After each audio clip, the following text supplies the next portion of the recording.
نیند اور بیداری صحیح تناسب میں پائی جاتی ہے، اور کسی وجہ سے اگر یہ مزاج گڑبڑ ہونے لگ جائے یا کسی وجہ سے اگر اس مزاج کے اندر الٹریشن پیدا ہونے لگ جائے تو پھر سوء مزاج کا شکار ہونے لگ جاتا ہے اور پھر نیند اس کے نتیجے میں ڈسٹرب ہو جاتی ہے۔ یعنی نیند کے لیے ایک پرٹیکولر اماؤنٹ آف برودت اینڈ رطوبت درکار ہوتی ہے، لہٰذا اگر کسی وجہ سے برودت کم ہو جائے یعنی حرارت پیدا ہونے لگ جائے، یا اسی طریقے سے رطوبت جو ایک نارمل ہونی چاہیے اس کے اندر کمی واقع ہونے لگ جائے، یعنی دماغ کے اندر خشکی پیدا ہونے لگ جائے، تو انسان کو بے خوابی کی شکایت پیدا ہونے لگ جاتی ہے۔ اور جس قدر یہ خشکی بڑھتی جاتی ہے اسی قدر جو بے خوابی کی مختلف اسٹیجز ہیں وہ اس کے اندر پائی جاتی ہیں۔ ساتھ ہی ساتھ اگر دماغ کے اندر رطوبت کا غلبہ ہونے لگ جائے تو اس کے اپوزٹ یعنی نیند کا بہت زیادہ غلبہ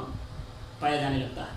تو اس طریقے سے اگر دیکھا جائے کہ بے خوابی دراصل دماغ کی حرارت اور یبوست کے نتیجے میں پیدا ہوتی ہے۔ دوسرے اعتبار سے اگر آپ دیکھیں کہ نیند کے نہ آنے کے کیا اسباب ہو سکتے ہیں، تو اس کے بہت سارے فیکٹرز ہو سکتے ہیں، بہت سارے بیرونی اسباب ہو سکتے ہیں، کچھ اندرونی اسباب ہو سکتے ہیں۔ اس میں خاص طور پر دماغ کے تعلق سے کچھ اسباب ہو سکتے ہیں جس میں اسٹریس بہت زیادہ کامن ہے، چنانچہ ہم سبھی جانتے ہیں کہ اسٹریس کی کنڈیشن میں کہ جب انسان ذہنی تناؤ میں ہوتا ہے تو اس وقت اس کو نیند نہیں آتی ہے۔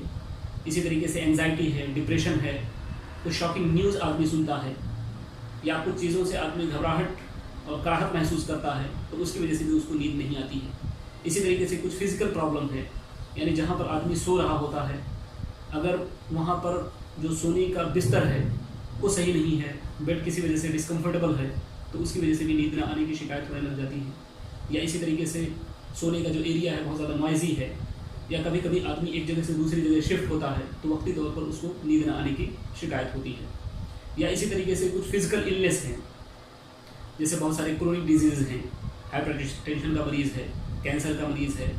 جوڑوں کے درد کا مریض ہے، درد کی وجہ سے بھی کئی مرتبہ نیند نہیں آتی ہے۔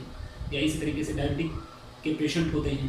یا اسی طریقے سے ایڈز کے پیشنٹ ہیں، کینسر کے پیشنٹ ہیں، موت سے خوف کھانے کی وجہ سے بہت سارے لوگوں کے اندر نیند نہیں آتی ہے۔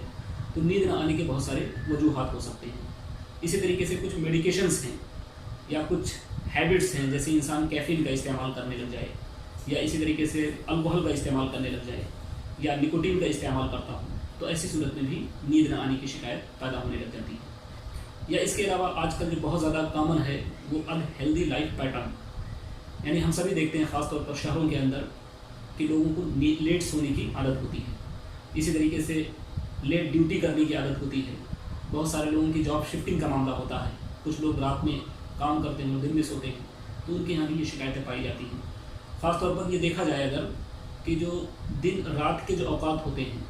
جس کو ہم ڈیپ سلیپ کے لیے بہت زیادہ امپورٹنٹ مانتے ہیں، چنانچہ ہم سبھی جانتے ہیں کہ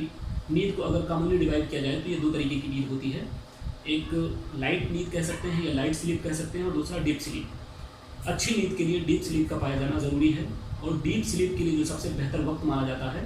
وہ 10 سے اور 2 بجے کے درمیان کا وقت ہوتا ہے، یعنی رات میں 10 بجے سے 2 بجے کا جو وقت ہوتا ہے یہ دراصل ڈیپ سلیپ کے لیے بہت ہی اہم اور ضروری ہوتا ہے۔ عام طور پر شہروں کے اندر یہ دیکھا جاتا ہے کہ ہم اس ٹائم کو اگنور کر دیتے ہیں یا اس ٹائم کو ہم جاگنے میں گزار دیتے ہیں، اور یہی وجہ ہوتی ہے کہ بعد میں پھر جو نیند لیا جاتا ہے اس میں آدمی ڈیپ سلیپ میں پراپرلی نہیں جا پاتا ہے، اور جس کے نتیجے میں جو اس کو نیند کے فوائد حاصل ہونے چاہیے وہ نہیں ہو پاتے ہیں۔ تو انہیلدی لائف اسٹائل نیند کا ایک بہت ہی امپورٹنٹ سبب ہے۔ بچوں کا موبائل کا زیادہ استعمال کرنا، یا اسی طریقے سے گیجٹس کا یا الیکٹرانک دوسرے جو ڈیوائسز ہیں ان کا بہت زیادہ استعمال کرنا، گیم کھیلنا، یا اسی طریقے سے رات میں مووی دیکھنا، تو اس طریقے سے بہت سارے اسباب ہو سکتے ہیں جو کہیں نہ کہیں ہمارے دماغ کا جو مزاج ہے اس کو الٹر کرتے ہیں اور نتیجتاً بے خوابی کی شکایت پیدا ہونے لگ جاتی ہے۔ جہاں تک بات اس کے علامات کی کہ نیند کی نہ آنے کے کیا علامات ہو سکتے ہیں، تو نیند کا نہ آنا اس کے جو سائن اینڈ سمٹمز ہیں یہ کئی مرتبہ مریض خود ہی بتاتا ہے، بلکہ اکثر اوقات جب مریض آپ کے پاس آتے ہیں تو خود ہی یہ سیلف ڈائگنوز ہوتا ہے، آسانی کے ساتھ مریض خود پتہ پا جاتے ہیں کہ ہمیں نیند نہیں آ رہی ہے، اور مریض اسی لیے آپ کے پاس آتے بھی ہیں یا ڈاکٹر کے پاس اسی لیے جاتے بھی ہیں۔ ساتھ ہی ساتھ ان شکایتوں کے علاوہ یعنی نیند نہ آنے کی شکایتوں کے علاوہ کئی بار اگر یہ پرابلم پرسسٹ کرنے لگ جائے تو کبھی کبھی ان کے علاوہ ذہنی تکان یا اس طریقے سے بدنی تکان کی بھی شکایت ہوتی ہے، اریٹیبلٹی یعنی بہت زیادہ چڑچڑاپن کا پیدا ہونا، بدن کا دبلا ہونا، دماغی کمزوری کا لاحق ہونا، اور اسی طریقے سے دوسری جو کام کرنے کے اندر جو کنسنٹریشن پایا جائے اس کی بھی لاس ہونے کی شکایت پائی جاتی ہے۔ یا اسی طریقے سے جو پڑھنے والے بچے ہیں ان میں دماغی کمزوری کی شکایت بہت زیادہ کامن ہونے لگ جاتی ہے، چیزیں یاد نہیں ہوتی ہیں۔ تو یہ کچھ سمٹمس ہیں نیند نہ آنے کی جو پائی جا سکتی ہیں۔ نیند نہ آنے کی بہت ساری صورتیں ہو سکتی ہیں، یعنی جب مریض آپ کے پاس آتے ہیں تو وہ نیند نہ آنے کو مختلف شکلوں کے اندر بیان کرتے ہیں۔ کبھی تو شکایت یہ ہوتی ہے کہ مریض جب بستر پر جاتا ہے تو اسے وقت پر نیند نہیں آتی ہے، یعنی اس کو نیند آنے میں بہت زیادہ ٹائم لگ جاتا ہے۔ کبھی کبھی یہ بھی شکایت ہوتی ہے کہ نیند بار بار کھلتی رہتی ہے اور جس کے نتیجے میں اس کی نیند مکمل نہیں ہوتی ہے۔ تیسری ایک کیفیت پیدا ہوتی ہے کہ نیند جلدی تو آ جاتی ہے، لیکن جب انسان ایک مرتبہ بیدار ہو جاتا ہے تو پھر دوبارہ اس کو نیند نہیں آتی ہے یا وہ مشکل نیند آتی ہے، اور اس کے نتیجے میں جو نیند کے فائدے ہیں وہ حاصل نہیں ہوتے ہیں۔ اس کے علاوہ ایک چوتھی کیفیت بھی کبھی کبھی پیدا ہوتی ہے کہ انسان کو مکمل طور پر دن میں اور رات میں دیکھا جائے تو اس کو نیند ہی نہیں آتی ہے۔ یہ کیفیت بہت ہی زیادہ خطرناک ہوتی ہے، اور خاص طور پر اگر یہ کیفیت تھوڑا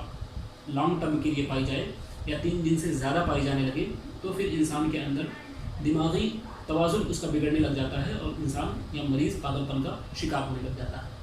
تو اس طریقے سے اگر دیکھا جائے تو نیند کی جو یہ پریشانی ہے یہ مختلف شکلوں میں پائی جاتی ہے۔ جو مریض آتے ہیں وہ اس کو مختلف شکلوں میں بیان کرتے ہیں۔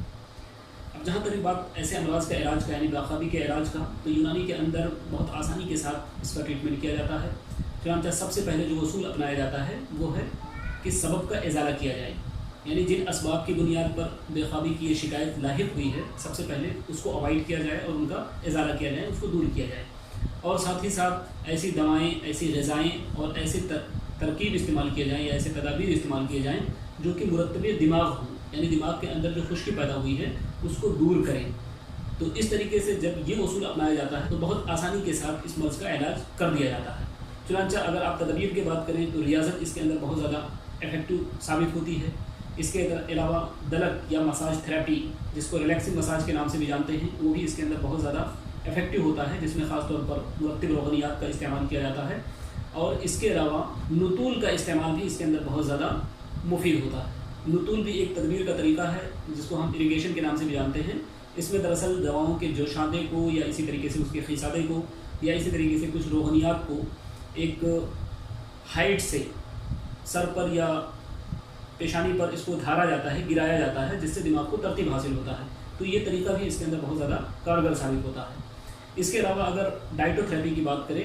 تو ڈائٹ تھراپی کے اندر ایسے غذاؤں کا استعمال کیا جاتا ہے جو کہ مرتب دماغ ہوں، جن کے اندر برودت اور رطوبت پائی جاتی ہے، جیسے کدو کا استعمال کیا جانا، کاہو کے پتوں کا استعمال کرنا، یا اسی طریقے سے مغزیات کا استعمال کرنا، ایسے ڈرائی فروٹس یا مغزیات کا استعمال کرنا جن کے اندر رطوبت زیادہ ہو۔ اسی طریقے سے کھانے کا استعمال کم کرنا، یعنی رات میں اکثر لوگوں کو جو بہت زیادہ کھانے کی عادت ہوتی ہے تو کھانے کی کوانٹٹی کو کم کرنا بھی اس کے علاج میں شامل ہے۔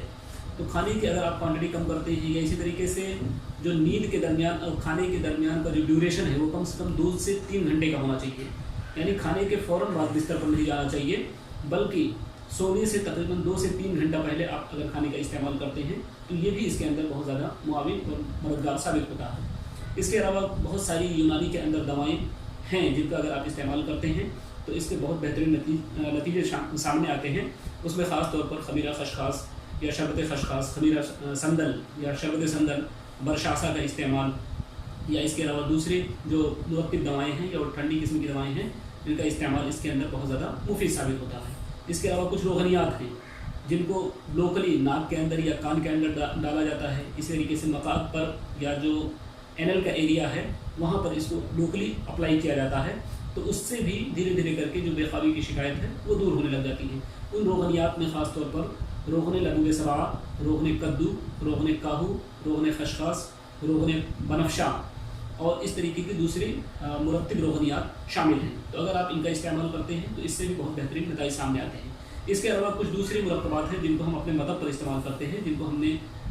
صفوف منبم کا نام دیا ہے، یہ بھی اس مرض کے اندر بہت ہی زیادہ افیکٹو ہے۔ اس کے علاوہ کچھ مفرد دوائیں ہیں جن کو اگر آپ ترتیب دے کر کے، جیسے تخم کدو شیری ہے یا اسی طریقے سے تخم خشخاش ہے، تخم کاہو ہے، اگر ان کو 4 گرام کی مقدار میں لے کر کے ان کو پانی کی مدد سے پیس کر اور اگر آپ اس کو استعمال کرتے ہیں صبح شام تو یہ بھی سلیپ کو انڈیوس کرنے میں یا بے خوابی کی کیفیت کو دور کرنے میں بہت ہی زیادہ معاون ثابت ہوتا ہے۔ مغز کدو کا تنہا استعمال بھی کئی مرتبہ کافی ہوتا ہے، یا اسی طریقے سے تخم خشخاش کا استعمال تنہا کئی مرتبہ اس کے لیے کافی ہوتا ہے۔ تو کبھی کبھی ایک یا 2 دواؤں کے استعمال سے اور چند دنوں تک اگر آپ استعمال کرتے ہیں تو بے خوابی کی یہ کیفیت دور ہو جاتی ہے۔ لیکن اگر یہ مرض شدید طور پر پایا جاتا ہے، یعنی اگر مرض کی بہت زیادہ شدت ہوتی ہے، تو ایسی صورت میں تدابیر کے ساتھ ساتھ غذاؤں کے اندر تبدیلی کرنے کے ساتھ ساتھ دواؤں کے بھی استعمال کرنے کی ضرورت پڑتی ہے۔ حالانکہ ارلی اسٹیج کے اندر یا شروعاتی دور میں صرف تدابیر کے ذریعہ بھی اس کا علاج کیا جاتا ہے۔ تو دوستوں، یہ کچھ مختصر سی چیزیں تھیں جس کو میں نے آپ کے سامنے انسومنیا کے تعلق سے شیئر کیا۔ امید کی آپ کے لیے یہ کارگر ثابت ہوگا، فائدہ مند ثابت ہوگا۔ شکریہ، جزاک اللہ خیر۔ السلام علیکم ورحمۃ اللہ وبرکاتہ۔